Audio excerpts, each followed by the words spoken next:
Our big story, the new book entitled Playing Through the Pain, Ken Caminiti and the Steroids Confession that changed baseball forever. Cammy, drafted, developed by the Astros, later becoming the first baseball star to admit to using performance-enhancing drugs. Then, just 2 years later, in 2004, Ken Caminiti died at the age of 41.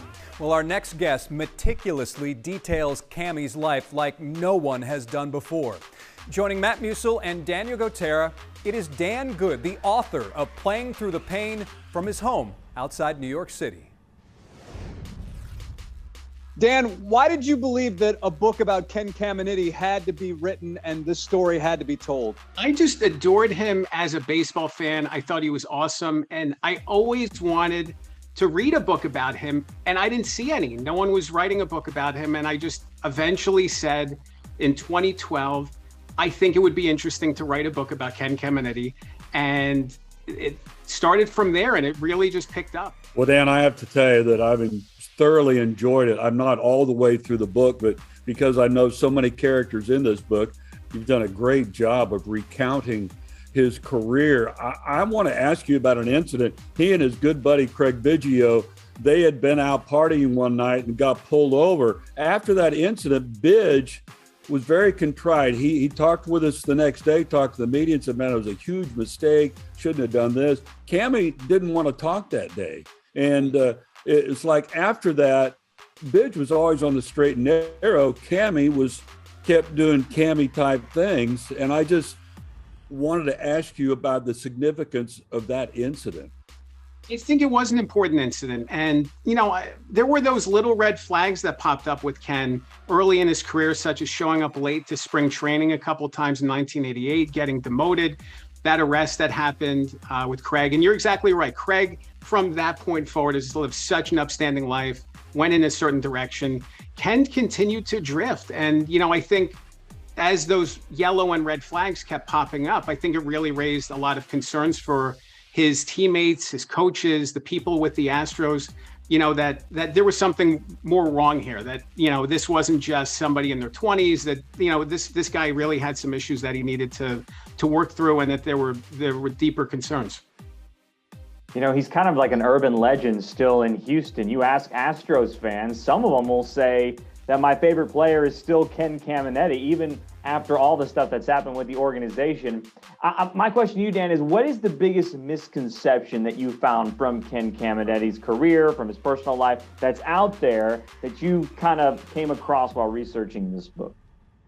I think one of the biggest ones that stands out to me is this guy was a top flight third baseman from the moment he reached the major leagues. His 1989 season was amazing. It was one of the best defensive seasons for a third baseman over the course of his entire career. He should have been winning Gold Gloves from 89 on forward. He was consistently in the top three in defense. And I think because he missed that attention and those awards and that praise, I think it really kept him from hitting that next tier of stardom. So when he came around in 1994 as an all-star for the first time, it was kind of a revelation. It was like, wow, this guy's actually a really great player on a national level. People were noticing him. And I think people get confused or start to think that he was great because of steroids. Obviously, steroids helped him hit some home runs. He was a great player long before he took anything like that. And, I think he was a standout third baseman from 1989 on forward. And it was tough to get the national baseball fans to recognize that because they weren't seeing the Astros play every day.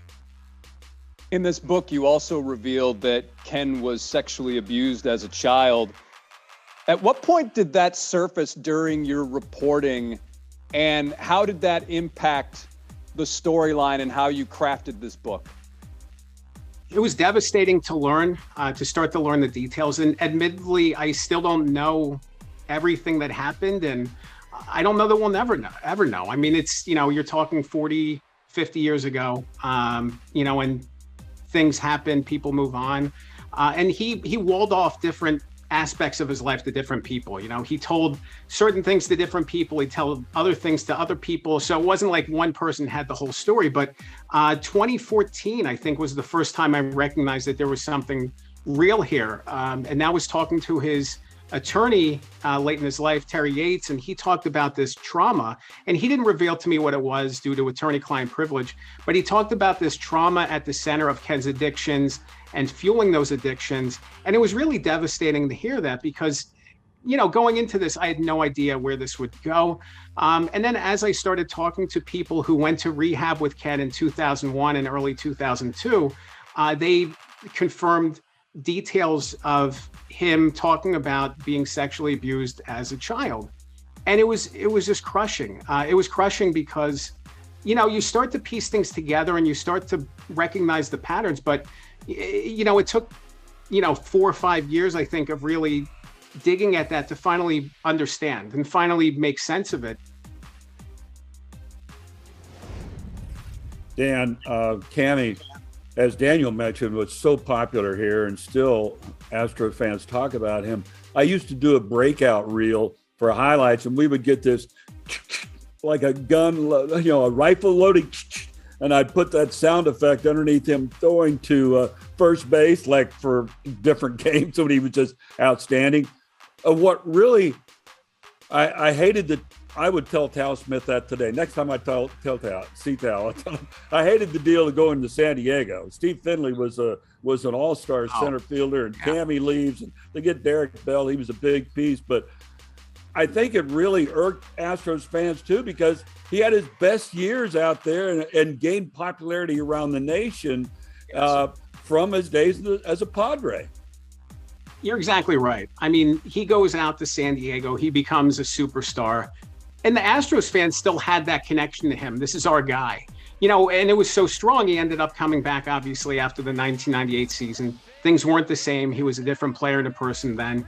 But, you know, it really is tough because, you know, I think as an Astros fan, you're so thankful that he was on your team, but then you see him going to the World Series with the Padres, you see him winning the MVP award, and you're like, this is what we wanted from this guy this whole time in Houston. Like, this is what we were waiting for. And, you know, it's tough. It's tough when players like that leave because he had such a deep impact with Houston fans. How much involvement did Ken's family have in this book? I didn't notice any direct quotes. This was it's a fair point. It's a tough spot. You know, I tried to talk to everybody I could.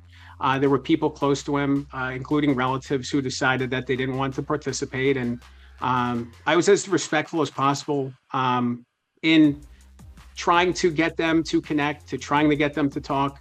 And, you know, it's really tough. And I respect their decisions not to talk to me. I mean, it's their decision whether or not they want to. And I just think his story is so difficult and sensitive. And you know, looking at his ex-wife and looking at his daughters, like there's a really tough thing there because you want to be respectful of their privacy. I mean, they aren't public people by nature just because they were married to a famous guy or their father's a famous guy. It really is tough. So it's finding that balance. I tried as hard as I could. I respect their decisions not to talk to me. You know, obviously I wish that would have happened, but eventually I just said, you know, I need to move forward, and there it was. And that's your message to them if they do read this book or do not read this book? I've sent them the book. I sent them the book. I have texted with his youngest daughter mostly. So I do have a connection there. We haven't done an interview, so I don't want to misconstrue that, but we have been in touch and I have sent them books. I wanted to give them a chance to read it before it was out in the public.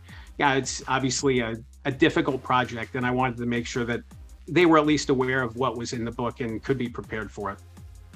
It took him 10 years to write it, hundreds and hundreds of interviews, and I think it's one of the best baseball books you will read. It is Playing Through Pain. Dan Good is the author. Dan, thanks so much for being on Sports Extra. Thank you so much for having me.